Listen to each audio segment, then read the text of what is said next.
Welcome to A Healthier, Happier You, the people working to make it happen. I'm Evan J. Chalfin from Luxhammer, where we help the brands that help you live healthier. Today, we're joined by Dr. Julia Perederiy, a neuroscientist turned oral health innovator who's revolutionizing how we think about oral care. As the founder and CEO of OmBiome, she's created the world's first nutrient-rich oral care product using Hawaiian Spirulina. Julia, welcome to the show. Thank you for having me, Evan. As a neuroscientist, what led you to focus on oral health innovation? Well, the human body is pretty magical. I come at it from the perspective of regenerative biology. So, as a neuroscientist, the project I did for my dissertation was how the adult brain heals itself after injury that mimics neurodegeneration. And through that process, I learned about the cellular niche microenvironment and kind of all the dynamics of this little microenvironment where that is the basics of regeneration in the human body. And whether that be the brain or the gut or the liver, lungs, what you name it, there's still this basic unit of regeneration that is pretty conserved across tissues. And a few years after I finished my PhD, I worked in medical foods. We worked with functional mushrooms, and I really saw firsthand how these nutrient-rich natural substances can help heal disease, and help the body just heal itself, honestly, so that we're providing the right nutrients to the cells that need it most. And that led me into spirulina. And that was really helpful when I was looking for a toothpaste, actually. Just for myself, I went through all the standard market leaders of natural toothpaste. None of them really stuck. And I wanted something simple. And I created a tooth powder with just two ingredients. We still have it as part of the brand. And what started the brand really is that it helped my grandmother. She was 93 at the time. She had pretty advanced gum disease. And I just had her try some of my powder. And it really helped so much that I knew that this was something new. And even though it was simple, it was still so needed in the oral care space, where most of the time we don't see nutrient-rich compounds. We see these harsh chemicals. We see things that tend to sterilize and be like antibacterial, antiseptic. But that's not all that's happening on the cellular level. And there is an element of actually feeding the cells so that they have enough resources to rebuild. Wow, that's great. So, how are you approaching the education piece around this new category you've created? Just like this, I'm talking about it in public forums. I've done, presentations, guest speaker roles. I've, we have some stuff online, and I'm really trying to develop myself as a thought leader in the space. Even though I'm not coming from dentistry per se, I do have a lot of knowledge of biology and how the body works in general across organs and tissues. So, what's been the most surprising customer feedback so far? Well, I think people tend to get a bit of a shock value when they see that it's bright green in the mouth. All right, you were used to this like white minty toothpaste, and this is quite the opposite. It has an earthy taste, if any. It tends to be pretty neutral in terms of flavor profile. And it's spirulina. It's whole, unaltered Hawaiian spirulina, and so it's green in the mouth. And that's really fun. Kids love this. Adults can be a little bit shocked by it, but over time, I've had some pretty committed converts that used to use a bunch of Listerine every day, all day, to something that's much more natural, much more food based. Yeah, despite all the green stuff stuck in your teeth. But I have to say, it's stuck in all the right places. That's where all the other food gets stuck, and it's better to have a wholesome formula in there that's actually preventing cavities and reducing acidity. And it's, yeah, different approach altogether. Wow, that's great. So, I guess besides kids, who's most receptive to home bites? You know, I'm in the category of a mom, right? I have an 8-year-old son. And so a lot of these other moms that are looking for natural ingredients are definitely interested in this for themselves as well as for their kids and their parents. The people I think who would benefit the most are perhaps over age 45 or 50, when gum disease is really starting to make itself known. It's statistically speaking, over half the population at that point has some form of gum disease, at least in one spot. Um, but I also noticed that that segment of people, they're a little bit more resistant to change. They've used the minty fresh white toothpaste for longer, and so it's harder to change their habits on a daily basis. So we're still exploring. I think we've seen benefits probably with people with deep periodontal pockets, for example, and bleeding and mouth sores and things like this, which tend to be on the older side. But I know in some cases, kids by age 5 are full of cavities and all sorts of dental work, and I would really love to have a bigger presence in that segment just to prevent it. Yeah, and how do you get those people to change their habits? I know that's tough. It's a process. I can't say I figured it out yet, but what does work is, like, for example, if I have a table at an expo, I'll have tasters on the table and have people try it. And that typically leads to a purchase decision at that point, because they understand that it's not this unknown, it's a food, right? I mean, a lot of people already know spirulina and use it in their smoothies or in their oatmeal or something. So this is not a far leap for them. For those who don't know, I mean, you just have to look at history, right? This is an ancient microorganism. And if you imagine kind of primordial soup turning into this luscious green ecosystem, algae are the primary food source for this. And in fact, that these ancient microorganisms, in symbiosis with its environment around them, as well as us as humans, can really do a lot to rebuild tissues. And oral microenvironment has a lot in common with like a global ecosystem, just on a micro level. Yeah, that's amazing. So, how are you differentiating yourself from traditional oral care brands? By using whole spirulina. We're using whole nutrients. This is not a extract or some kind of a tiny little fraction of the formula. Spirulina is over 30% of all of our formulas, if not over 50% in our more simpler versions. And that's just not present. People usually take it internally as a supplement, which is great, good for gut health, but no one has really used it topically yet, specifically to feed that microenvironment. What do you think has been your biggest challenge so far in introducing such an innovative product? The association of mint with like clean. I Hmm. think that's people are pretty ingrained in their oral care habits. So, I'm trying to position the brand not in opposition necessarily. Like I don't need people to take out everything else and use this instead.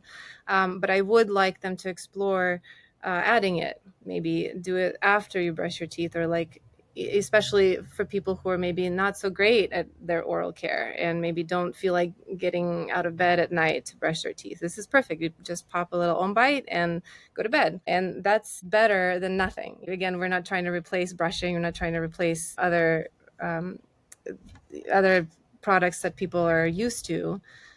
But maybe slowly over time, people will understand the difference and really feel the difference, even in terms of breath freshness or kind of that acidity in the mouth after a coffee or a flavorful meal. Yeah. What misconceptions about oral health have you had to overcome? That it's separate from the gut somehow. Like in our customer discovery, it came out that people tend to kind of like cut off the mouth from the rest of the body. And, it's the common misconception is that, well, you can use a mouthwash and spit it out and it's fine, or use a toothpaste and spit it out and nothing happens, right? You just spit it out. But in fact, even the little amount of time that it's in the mouth, it's very porous in there. Like digestion starts in the mouth, and that mucous membrane in there is absorbing everything, right? And that's why oral health is so connected with cardiovascular health, with neurodegeneration, with metabolic health and diabetes. I mean, all these things are super connected and start in the mouth. And so, but unfortunately, at least in America, dentistry and the medical system are quite far apart, and they are considered different disciplines. So I think that just maybe it reflects in the popular opinion of how these things work, right? Dentistry is over there, mouth is over here, gut is over there, and they have to come back together. It's a single tube, Actually, Mhm. one of the other products that I'd love to get is, or I'd love to develop is a colorectal care. So really have from gums to bums that Mm. full care, because you have to understand this as a single system. It's not separate. Yeah, well, that's a great way of putting it and thinking about it. What's been your biggest challenge in creating awareness and educating your customers so far? I've had a bit of bad luck in finding partners in this space because I come from science. I don't have much background in sales and marketing, and I've really tried to identify some, committed long-term partners in this space, and I haven't had, I've had I've tried multiple relationships and it just didn't quite work out for various reasons. So that's probably the biggest hurdle. And as a result, I'm trying to learn to do it myself, and being more in public as opposed to in a dark room with a microscope, which is my Hmm. comfort zone. So this is it's a process. We're still pretty early on, but I have faith that it's gonna go because it does have appeal. Yeah, definitely. So, what are your main expansion targets for this year?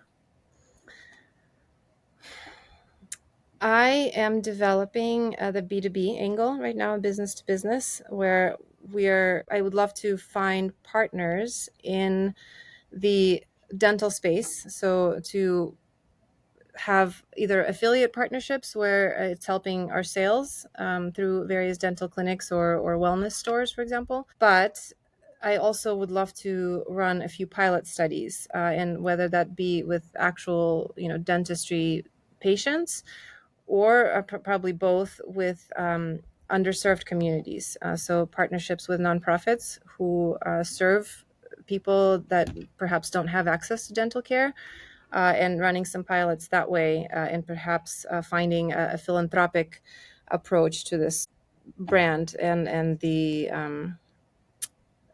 yeah, like if, for example, I know that there's so many efforts, even like on the world level. WHO has a program that they're developing to for overall wellness, right? And so for 2030, by 2030, they want to include oral health, and that especially prevention.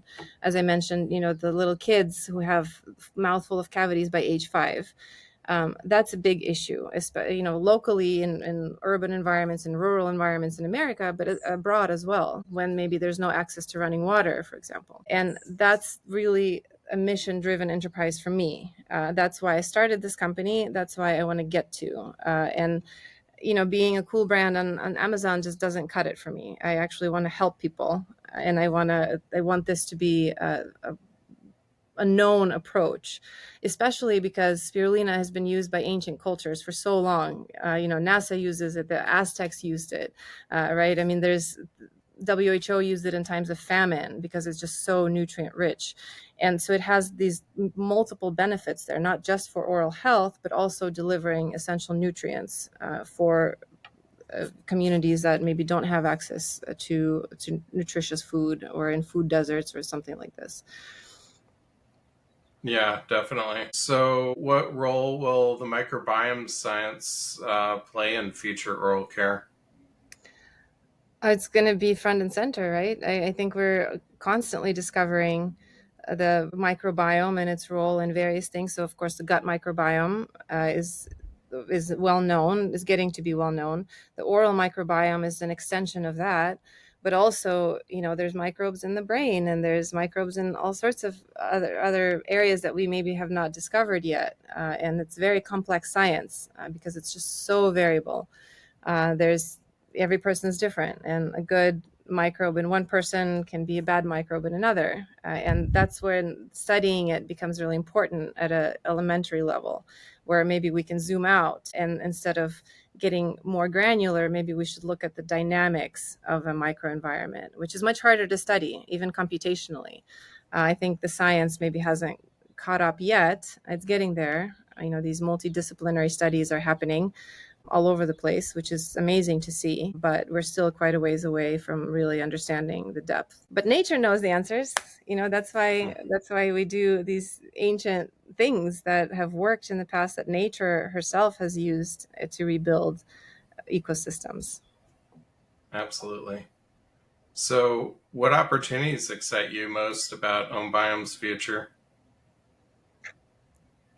Well, I think maybe on a superficial level, I'd love to see a bunch of user generated content with like green smiles, where just, picture after picture of like these green, happy smiles where it's really working. I think that would bring me a lot of joy. That's great. I'm curious, what regulatory changes do you anticipate affecting the industry? Well, I would love to see the healthcare, medical, clinical system come closer to the wellness industry. And in terms of FDA regulations, one is obviously very heavily regulated, the other maybe not so much. But I think there's a middle ground here. And I think there's a lot of opportunities to discover tools for healing by building a bridge between these industries where you're maybe using both. And I think the younger populations are probably more open to going to see, acupuncturist or chiropractor or, a Chinese medicine doctor, maybe complementary to their normal clinical care, or maybe even instead of. And I'd really love to see those fields come closer together, where there's science backed, validated, clinically validated wellness solutions that are maybe nutrient based like ours. But also, you have to talk about spirit, and you have to talk about kind of the mental health, right? And all of these things contribute to health and longevity. Yeah. So, what's crucial for OmBiome to get right in the next year? To get the system set up, like a scalable, repeatable marketing and sales system. That's been a handicap for me, just because I don't know, I don't have a background in it, but I know it exists, and I know we're making progress. We've already built, a starting, email list, a few hundred people, and it has to grow, and we just have to talk to them now, and that system needs to run smoothly and be scalable. Absolutely. So, if we were to have this conversation again in 12 months, what would make you feel it's been a successful year? Revenue. Fair enough. Revenue and fundraising. Yeah, we're preparing for our seed round, hopefully towards the end of the year, early next. And, to have fruitful conversations with investors, we definitely need to have some traction. And, we've de-risked a lot already. And it's just a matter of getting that consistent growth month over month. Yeah, absolutely. Well, I definitely see that in your future. Thank So, you. I appreciate that. yeah, I gotta well, believe. it's an exciting time, and you have a really cool product. So, I think it'll Thank change a you. lot of people's lives. I hope so. That's the mission. Yeah. You know, Well, that's it for today's episode of Healthier, Happier You, the people working to make it happen. Huge thank you to Julia for sharing her insights and the amazing work that OmBiome is doing to help people live healthier, happier lives. If you thank enjoyed you this so much, conversation, Evan. yeah, absolutely. And if you enjoyed this conversation, make sure to subscribe, leave a review, and share it with someone who could benefit. And if you're a brand or business making impact in health, wellness, or personal care, we'd love to help you grow. Connect with me at luxhammer.com. Thanks for listening. Until next time, stay healthy, stay happy, and keep making a difference.